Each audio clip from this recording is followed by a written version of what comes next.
Good morning, everybody, and welcome to day 25 of the One Year Bible. I am Pastor Liz, and I'm the 4th and 5th grade pastor at the Mill Creek campus. And I am Bree Martin, and I attend the Mill Creek campus as well, where I volunteer and attend with my husband and 2 kids.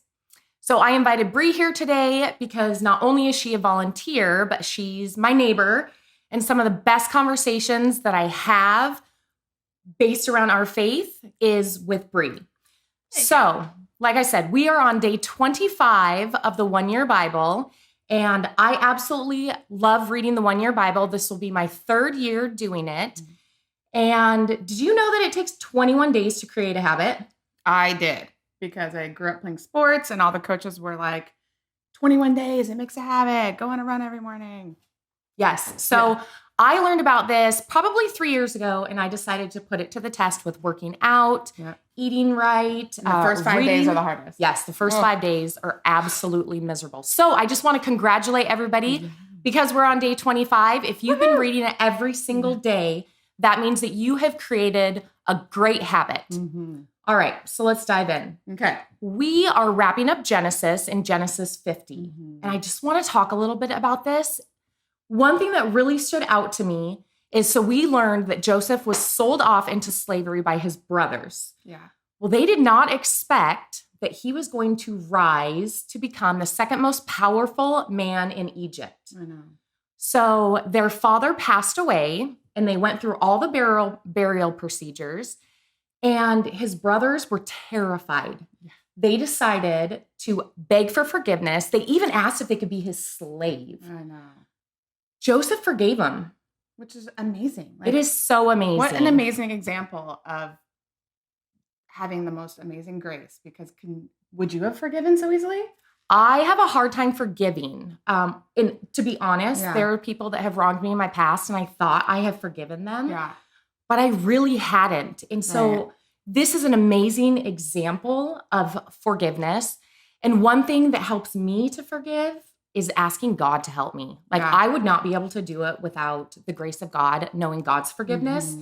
And have you ever had a time in your life to where you have had a hard time forgiving somebody? Yeah, absolutely. And it's amazing that Joseph points out that he is not God, right? And so I think that I think that should help us all to learn to forgive better, because we are not God. So why not give the grace that he showed to his brothers? And I think it's a great learning experience. And yes, absolutely. There has been many times where I'm like, I think I've forgiven him, right? But I still don't talk to him. So like, did you really forgive him? Yeah. So I think that's just a great example of and reminder that we should have more grace. I completely agree.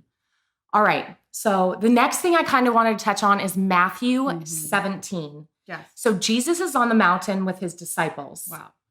And all of a sudden, his face shone like a bright light. Yeah. Moses and Elijah appeared, and they heard the voice of God. Yeah. They were terrified. Yeah. And I couldn't even imagine how they would feel.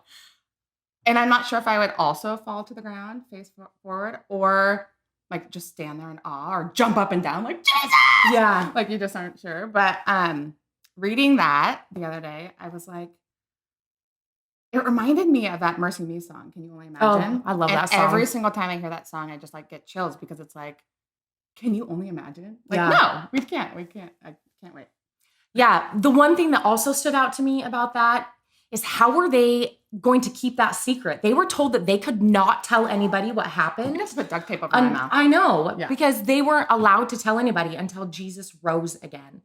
That would be, I don't know how they did that. No. That's something that I would like to ask them. Like, go back in time and ask them, like, how did you keep that secret? One day. That'll be a question. Yes. Yeah. Okay. Good for them. them. The last thing that I wanted to touch on was Psalms 21. So as I was reading that, everybody is just giving praise to God for everything that the king has, and all the king's successes and everything that they have. In the very beginning, they were praising God for the victories that they've already that they have already accomplished or achieved. But then they start forward thanking God. Mhm. Like thanking God for things that have not already happened as Right. if it already happened. What amazing faith Yeah. that they have. Yeah. Do you have a hard time doing that? Yeah. It's actually one of the hardest things I struggle with in my faith. And reading that psalm, I had to like dive in a little bit deeper and do some research. Yeah. And it really hit me as that's something I've been working on for the last year because I am so easily thankful for everything that God gives me every single day. And I have no problem with giving him the glory constantly. But I do have a problem with thanking him for victories that I haven't achieved yet. And I'm really working on that. So it was so touching to me that you asked me to come and do this with you, especially reading that verse. I just knew it was another thing as God is showing me that thank me for things that you know you need and that I will give you. Yeah. And it was just very comforting. And So I love that. And one thing that I love about you, Bree, is you honestly, from the moment I met you, like you leave the grocery store and you thank God for your husband's job so that you can have money. And you have instilled that in your kids and you see your kids giving praise to God for everything. It's beautiful. And I love that. So I started forward praying probably about 3 years ago. And I act like the prayer has already been given to me. Like I've already received the prayer. And it's just so amazing when you pray that way and see those prayers come true. Yeah. That it just shows you the love and grace of God. It's amazing. I know. And I will promise to continue to do that and work on that. And because I know we are worthy as his children. And yeah, it's very touching. You know, the funniest thing about watching my kids hear and follow that, you know, giving him praise for everything. And I want to continue to teach him. And the other night, I ordered groceries and they were on the doorstep before we got home. And I grab all the groceries and we're in the kitchen. And my son, who's 4, says, "Wow, Mom, Jesus knows exactly what we want." And I was like, "Isn't that amazing?" Yeah. Not knowing I ordered them and picked them out, but it was just. But the he's cutest giving the thing. glory to God. So you have passed that on down to your children. So and that's thankful. amazing. Yeah.